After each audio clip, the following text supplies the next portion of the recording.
Well, here we go. The Morrow Family of Newgate Street, 1966. The eighth book. Well, we're in for a right old to-do with this lot, we are. I have really enjoyed this series. In some ways, perhaps more than the 12 books, the 12 Miriam books, and that's saying something. 735,000 delicious words. This last novel provides a detailed window into the lives of the Morrow family and their close social circle in London and rural Essex during 1966.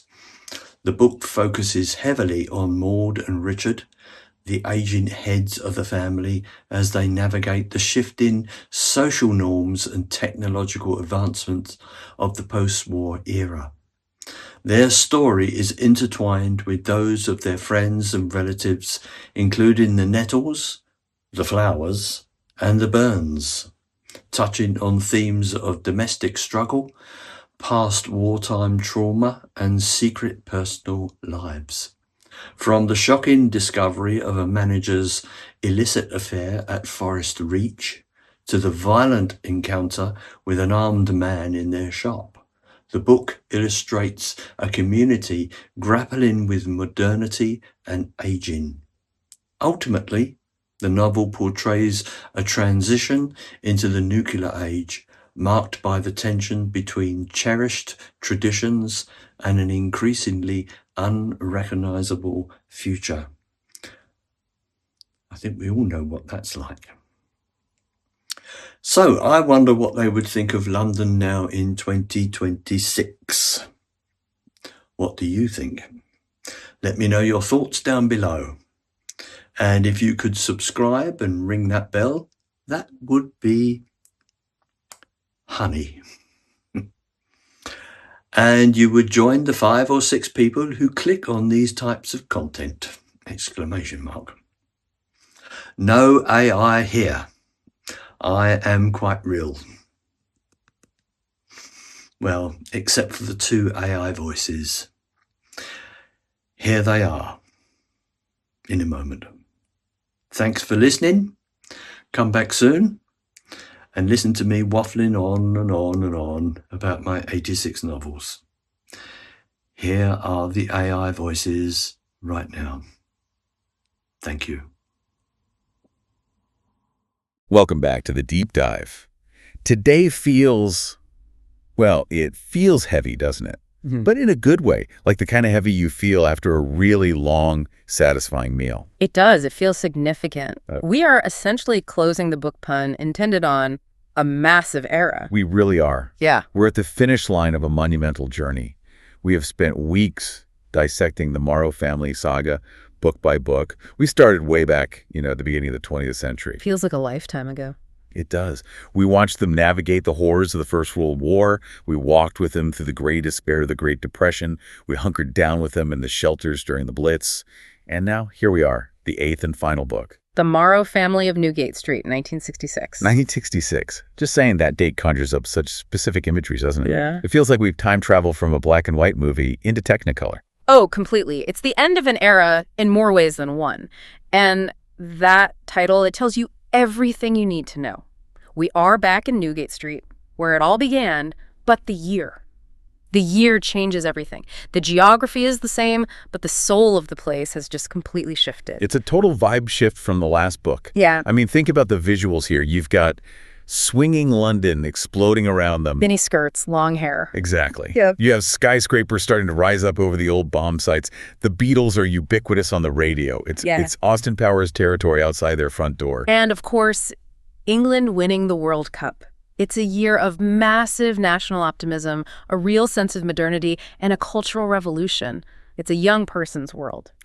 And this is the core tension we need to unpack today. Right. Our protagonists, the people we've grown to love over thousands of pages, are not swinging. They are not wearing miniskirts. No, they are holding on for dear life. And that's the central conflict of this final deep dive. You have the Morrow family, specifically our anchors, Maud and Richard. They're now in their 70s. They're deeply rooted in Newgate Street, right in the heart of the city of London. But the world around them is just, it's changing faster than they can comprehend. It's not just a story about a year in their life. It's a story about the tension between a comfortable, community-focused past and a fragmented, sort of hyper-modern future. It's the friction between the old wooden shop counter and the new glass office block next door. Precisely. And the source material for this deep dive gives us such a granular look at that friction. We're covering a full year from the hangover of New Year's Day, 1966, to a very quiet, very reflective Christmas Eve. So our mission today is to analyze how this family, whom we followed through wars and hardships, finally settles into their twilight years.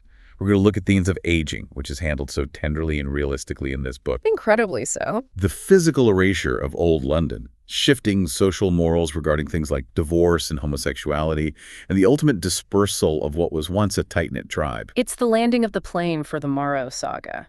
We need to see if they stick the landing. Let's jump right into it. Part 1. Newgate Street and the March of Time. Let's do it. The book opens on New Year's Day, 1966, and usually in the previous books, early morning is this peaceful time for Richard. He's the early riser, he likes the quiet, he likes to watch the city wake up, but not this year. No, not at all. He wakes up at 5 a.m., but not because of the birds or the sunrise. He wakes up because of the noise. The source material describes it vividly. He can hear men and women drunkenly shouting in Newgate Street. It's dark, it's cold, and the streetlights are casting this thin, kind of purple wash over the room. Purple streetlights, that's such a specific, moody detail. It feels so artificial compared to the gaslight or the warm tungsten of the earlier books. It creates an alien atmosphere right from page 1. It's the new mercury vapor lamps or early sodium lights, replacing that old warm glow. And there's this immediate contrast. Inside the bedroom, it's intimate. Richard and Maud have this ritual tea in bed. A little moment of quiet. It used to be Maud making it back in the early days, but since her operation years ago, Richard does it. He makes the tea, brings it to her. It's this sweet, quiet moment of a couple who have been together for decades. They are safe, warm, domestic. But outside, it's absolute carnage. It is mayhem. Yeah. Richard looks out and sees the aftermath of the New Year's Eve party. And it's not just confetti and streamers. It was gritty. The description is actually quite gross. It's incredibly gritty. When Richard finally goes downstairs to open up the shop later, the description is visceral. There are broken brown glass bottles everywhere, beer bottles, and there's vomit. On the tiles, I made a specific note of this. The source mentions these quaint Victorian black and white tiles next door, just covered in filth. And that detail matters so much. Think about it symbolically. Those tiles represent the craftsmanship, the order, the dignity of the past. They are Victorian. They are intricate. And the vomit. The vomit represents the carelessness and the excess of the new generation. And Richard has to go out there with a bucket of bleach and a stiff broom and scrub the pavement. It sets the tone immediately. The old generation is literally cleaning up the mess of the new one. And while he's out there, he meets Ronald, the road sweeper. Oh, yes. Ronald is such a great character to introduce here because he bridges that gap. He's an educated man. Richard notes that he speaks very well, but he's fallen on hard times and is sweeping the streets, and he's cheerful about it. But he and Richard shared this moment of camaraderie over the filth. Just two older guys shaking their heads at the state of things. Exactly. They're two older men looking at the dirty, drunken bastards, in Richard's words, and shaking their heads. Richard swearing. Maud did not like that one bit. She did not. She winces when he says it. She notes that he never used to swear, and she puts it down to his age. It's a sign that his patience is just. It's fraying. He's tired of being polite to a world that isn't polite to him. And it's not just the mess outside. Inside the house, the children, who are very much not children anymore, are suffering. Right. We have Maggie, who is 46, and Anthony, her husband, who is approaching 50, and they are hungover, wrecked. This cracked me up. Maggie is sitting at the kitchen table with her head in her hands, nursing a packet of Beecham's powders. And Richard is merciless. He's teasing her. He asks if it was worth it. And Maggie says this line that I think resonates with anyone over 30. Young. I'm 46 and got gray hair and flatty skin. It really hits home that time hasn't stopped. We think of Maggie as the daughter, the young one, but she's middle-aged. She's staring down the barrel of her own aging process. And that puts Maud and Richard in a very fragile category. If the kids are nearly 50, then Maud and Richard are ancient in the eyes of the world. The source text mentions they rely on sleeping pills to get through the night. Right. Pills described as strong chemicals with enough kick to subdue a horse. Which is a huge shift from the herbal remedies Maud used to brew in the shed in the early books. A really big shift. Exactly. They've moved from natural homemade remedies to pharmaceutical dependency just to sleep through the noise of the modern world. They were dead to the world when the fireworks went off. They are checking out of the celebration because they physically can't handle it anymore. Let's talk about that world outside the window. Because once the hangovers fade, the reality of the street sets in. Maud is, shall we say, not a fan of what Newgate Street is becoming. Oh, that's putting it mildly. Maud is witnessing the physical erasure of her life. She looks out the window and what does she see? The grocer she used to know. Gone. The cobbler. Gone. The bakery. Gone. Replaced by, what was it? An optician. A snack and coffee bar with plastic tables outside, which Maud thinks is ridiculous in the winter. And Maud's personal nightmare, a clothes shop called Swinging. Swinging. I can just imagine Maud's face looking at that sign. The disdain must be palpable. She hates it. She notes that the new owners are pandering to commuters. It's no longer a neighborhood where people live. It's a place where people work and then they leave. It feels sterile on the weekends. The source material highlights her anger about the bank specifically. This felt like a very personal loss for her. It was. Her traditional bank was taken over by a building society. She kept her account there just to keep walking through the same doors, but inside, it's all different. She remembers going there as a child with her father. And the doorman. You can't forget the doorman. The doorman in the red top hat. That detail really stuck with me. A red top hat. It's such a specific symbol of a bygone era of respect and formality. He would offer her mother a chair. He knew their names now. It's just counters, rush transactions, and young tellers who Maud feels are impertinent. There's a soullessness to it. Totally. The source mentions a new office building that replaced Jack's old shop glass-fronted, efficient, clean, but totally devoid of character. And sitting right in the middle of all this glass and steel is the Morrow shop, selling tin tacks, paraffin, and buckets. It's an anachronism. Who buys paraffin in 1966 London? People have electricity, commuters don't need buckets. The shop is surviving, but it's becoming a museum piece. And Maggie knows it too, right? Oh, yeah. Maggie knows it. There's a scene where she sits by the till, looking at the old wooden cabinets and wonders what will happen in 10 years. She knows the business is slowly dying because the need for it is dying. Speaking of things that are dying or decaying, we have to talk about the arsenic scare. This felt like such a massive, deliberate metaphor for the whole book. It's the most potent metaphor in the story. It starts with a fire. A miner, one Maud, falls asleep with a cigarette, and it sets a chair alight in the living room. Now, PC Redcalf, great name, by the way, smashes a window to save them. Yes. But the fire itself isn't the main event. It's what happens after. The fire chief comes in to inspect the damage. He's looking at the hallway wallpaper. And he drops a bombshell. He basically says, you know this is poison, right? It's old Victorian wallpaper. The green pigment was made with arsenic. This was actually very common in the 19th century, Scheele's green. It was vibrant, beautiful, and deadly.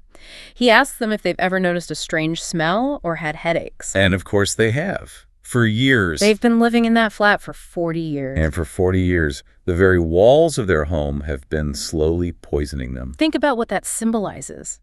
The past, the comfortable, familiar past they are clinging to, is literally toxic. You cannot live in the past without it eventually making you sick. The house they love, the decor they haven't changed since the 1920s, is dangerous. So a fire forces them to renovate. They have to strip the walls. It forces modernization. They can't just patch it up. They have to rip it out. And Maud, to her credit, she goes for it. She buys a silver gray 3-piece suite. She gets a new television. And most controversially, she buys a massive Electrolux fridge freezer. Which Maggie hates. Maggie loathes it. She says it sounds like a great big bee in the corner of the room. It hums constantly. But it symbolizes their forced entry into the 1960s.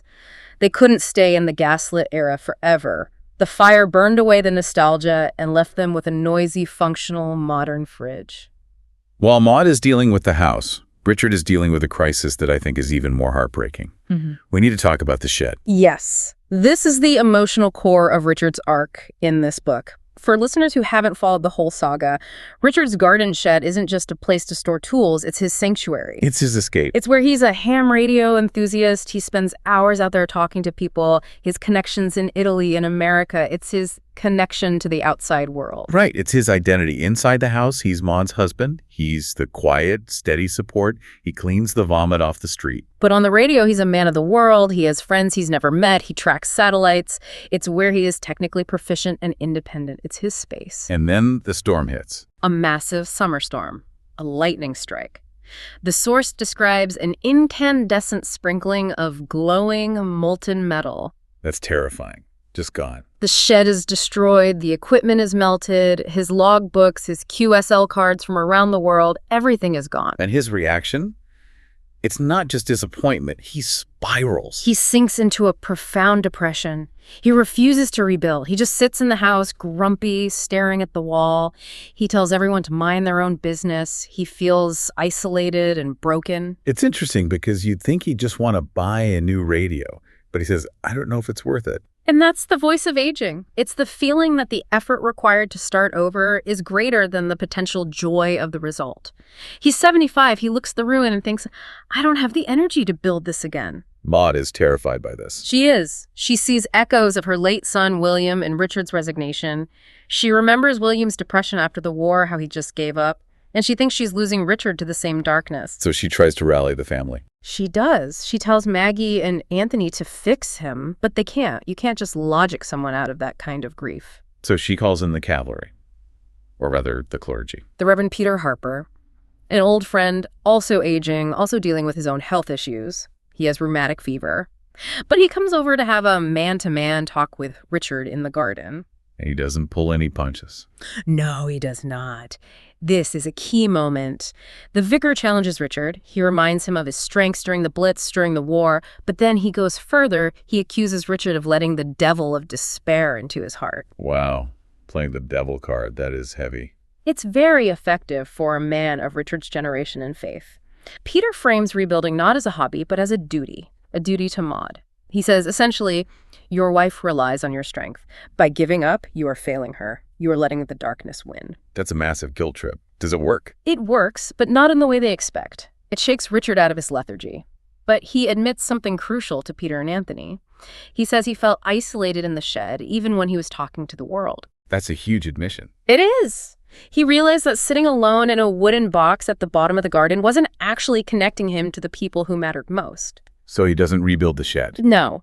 He compromises. He decides to buy a small indoor receiver. He sets it up in the house. That feels significant. He's bringing his hobby inside? Exactly. He chooses intimacy with Maud over global range. He shrinks his world to fit the energy he has left. It's a poignant moment of accepting aging. He realizes, I don't need to reach Australia. I just need to be happy here in this room with my wife.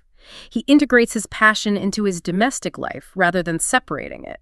That is beautiful. And a little sad, but mostly just real. It's deeply realistic. It's about adaptation. Okay, let's pivot to the social shifts. Because while Richard is shrinking his world, the younger generation is blowing the doors off the closets. We have to talk about Nancy. Nancy, the daughter of Elizabeth and Oliver, the couple who run the Viaduct Tavern. Nancy is a solicitor now. She's successful, smart, and she buys this house in Blackheath. And not just any house. The source describes it as a massive rundown Regency mansion. Maud calls it Miss Havisham's house. It has 18 windows. It's overgrown, dusty, filled with old Victorian kitchen ranges covered in grime. And Nancy refuses to renovate it. She loves the history. But the house is also a fortress, a place where she can hide. Because she has a secret. A secret that comes out during a lunch visit. Her parents and the Morrows are visiting. Elizabeth, being the nosy mother, keeps pressing Nancy about her love life. Is there a man? What's his name? You must be seeing someone. And Nancy finally cracks. She says his name is Chloe. Oof. The silence in that room must have been deafening. This is 1966. You have to remember the context. It's 1966. Homosexuality between men had only just been partially decriminalized. Or rather, the Sexual Offenses Act was being debated and would pass in 67. But for women, it was socially invisible. It was the love that dare not speak its name. The reaction of the parents is fascinating. Elizabeth is shocked, but her response is surprisingly pragmatic. Elizabeth has lived such a hard life. She lost an arm in the war. She lost a son, Winston. She knows that life is short and brutal. She takes Nancy aside and says, I've been through enough. Any love is better than no love. That's incredibly touching and very accepting for the time. She even recalls her own affection for a woman named Magdalene years ago, a friend from the early books. She gets it, on some level. She chooses her daughter over societal judgment. But Nancy's stance is very modern. She says, I am what I am.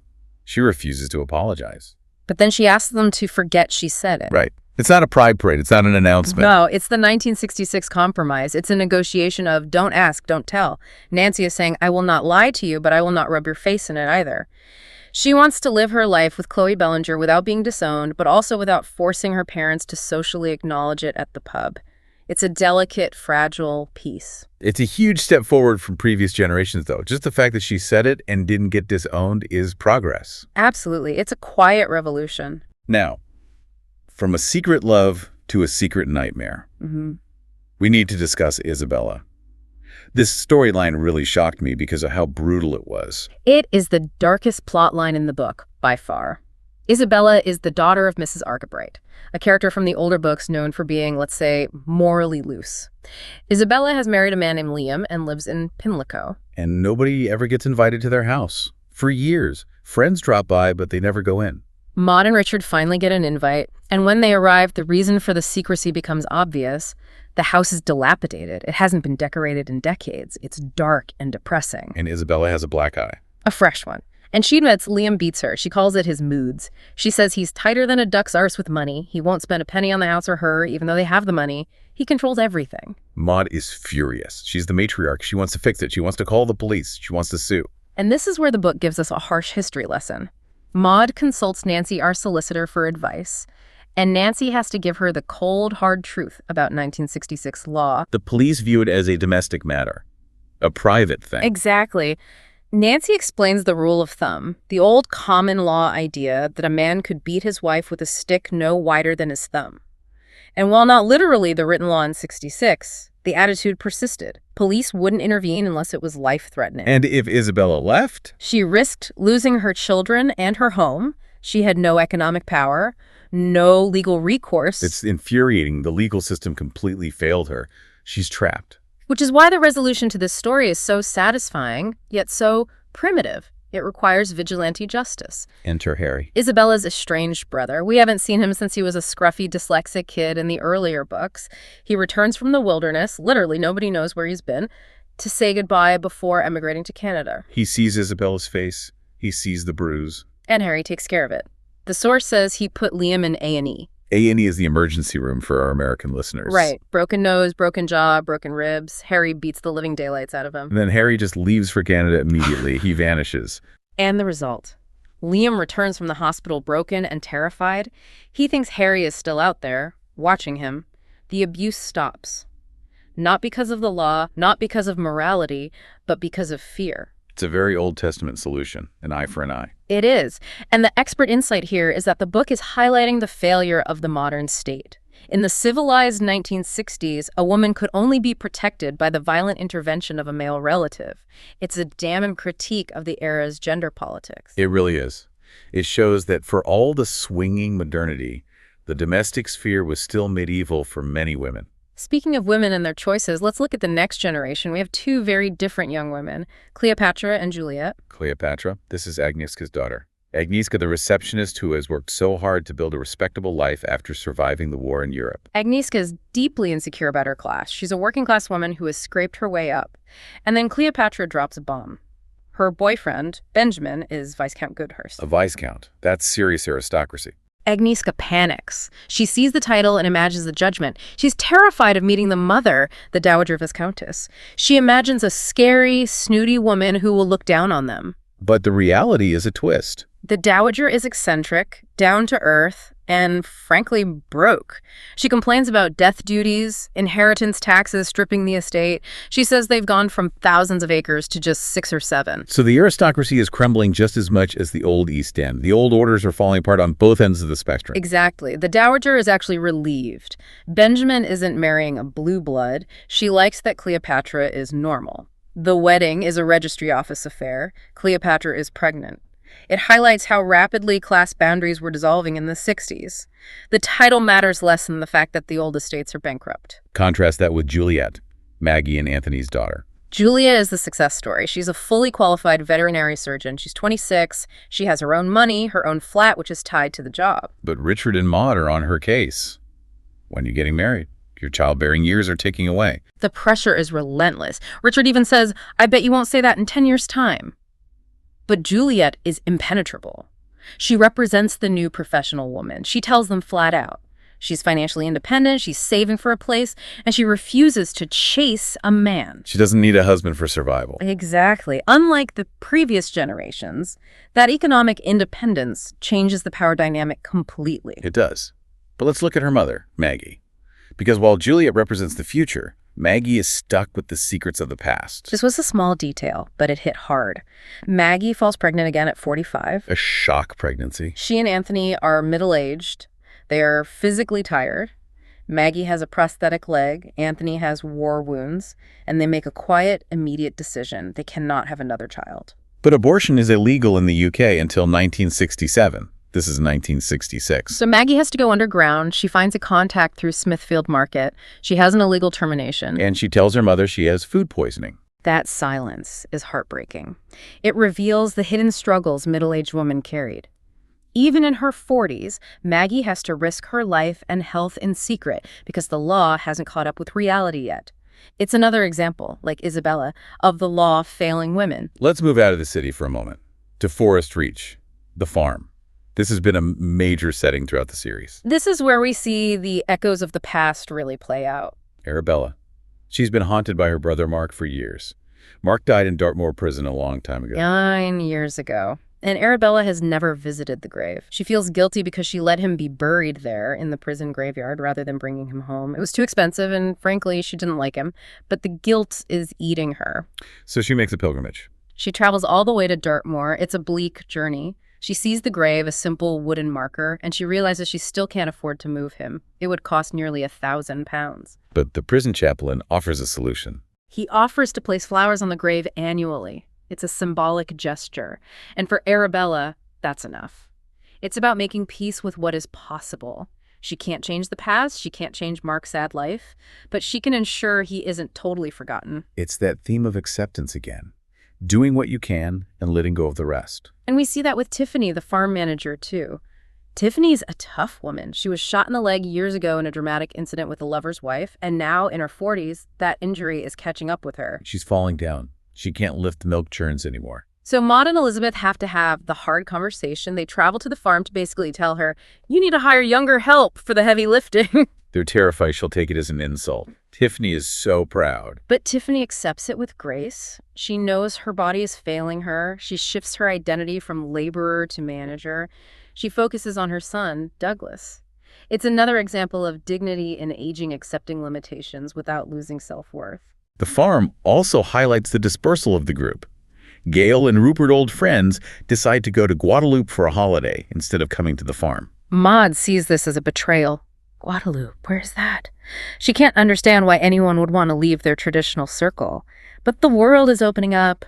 Air travel is becoming cheaper. The tight-knit community is fraying because people can leave now. They aren't trapped in their geography. We also get a check-in with Audrey. This is a fascinating little side story about the changing morals. Audrey, who we haven't seen in decades, she meets Arabella and Maud for lunch. And she reveals she lived with Mr. Lehman's mistress for 12 years after he died. Another non-traditional family. Exactly. It shows that these alternative lifestyles were always there, just hidden in the background of the main narrative. They weren't talked about, but they existed. And Valeria, the vicar's daughter, she's writing a zombie novel. A zombie mother who encounters a ghost from another planet. I would read that. That sounds amazing. It's hilarious, but it shows how these characters have evolved. They aren't just frozen in the past. They have weird, wonderful inner lives. Let's talk about the backdrop of 1966. The world events filtering into Newgate Street. The biggest one, of course, is the World Cup. England wins. It's huge. The whole country is celebrating. And Maggie and Anthony are glued to the TV. They are part of the national euphoria. But Maud, she hates it. She hates the noise. She hopes they lose just so it will be over. That is classic Maud. Stop that racket. Mm. She is completely disconnected from the national mood. It creates a distance between her and the culture. Everyone else is celebrating this national triumph, and she just wants quiet. But then, later in the year, we have the Aberfan disaster, the collapse of the coal tip in Wales that killed so many children. That tragedy pierces Maud's isolation. The whole family weeps at the TV coverage. The church raises money. It bonds the community in shared grief. It shows that while swinging culture alienates Maud, human tragedy still connects her to the nation. When Richard, he's following the space race. He loves it. He tracks the unmanned moon landings on the news. It's interesting. Richard looks up at the sky with wonder, while Maud looks at the street with disdain. He is more ready for the future in a technological sense than she is. They do try to have an adventure, though.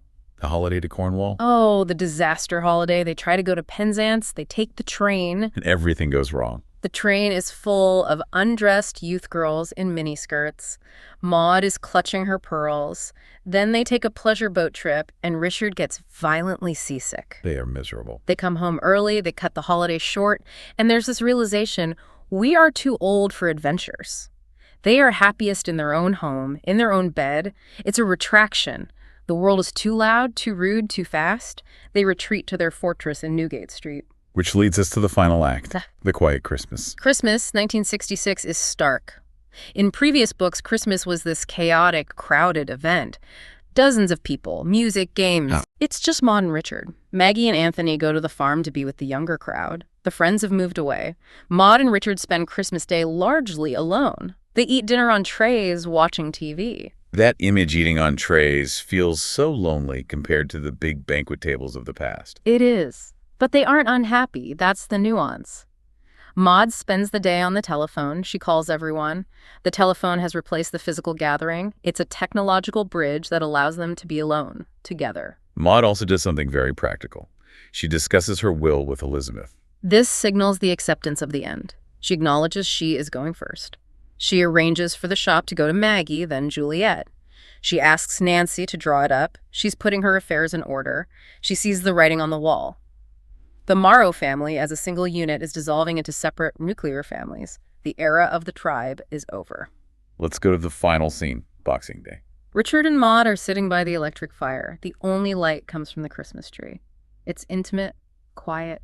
Richard mentions he had a happy dream about the future. He doesn't say what it was, just that it was happy. And Maud climbs onto his lap, which is such a tender image for a couple in their 70s. And she says the closing line of the saga. If the future is going to be anything like the past 25 that I've spent with you, then I won't complain. Wow. It really grounds the whole 8-book journey in their relationship. All the wars, all the changes. It all comes down to that one moment between them. It does. They didn't conquer the world. They didn't become millionaires. They didn't stop the march of progress. They just survived it together. They witnessed WWI, the Depression, WWII, the Blitz, and the 60s. And they are still standing, holding hands in the dark. So what does this all mean for us? What's the final takeaway? I think the takeaway is about the dignity of endurance. We live in a world obsessed with newness, with reinventing ourselves, with progress. But the Morrows show us there is an art to simply holding on, to maintaining your identity when the environment changes. So is their refusal to modernize a weakness, or is it a strength? I don't think it's a weakness. I think it's an act of loyalty. Loyalty to who they were, to the people they lost, the values they held. They adapt where they must, buying the fridge, using the phone. But they refuse to sell their souls to the swinging 60s. They stay true to Newgate Street, even when Newgate Street is no longer true to itself. That is a powerful place to end. To our listeners, thank you for taking this journey with us through the Morrow Saga. It's been quite a ride. It has, a real privilege. So here is a final thought to chew on. In a world that is constantly screaming at you to update, upgrade, and change, what is the one thing in your life that you refuse to modernize? What is your Newgate Street? That is the question. Thanks for listening. We'll see you in the next deep dive.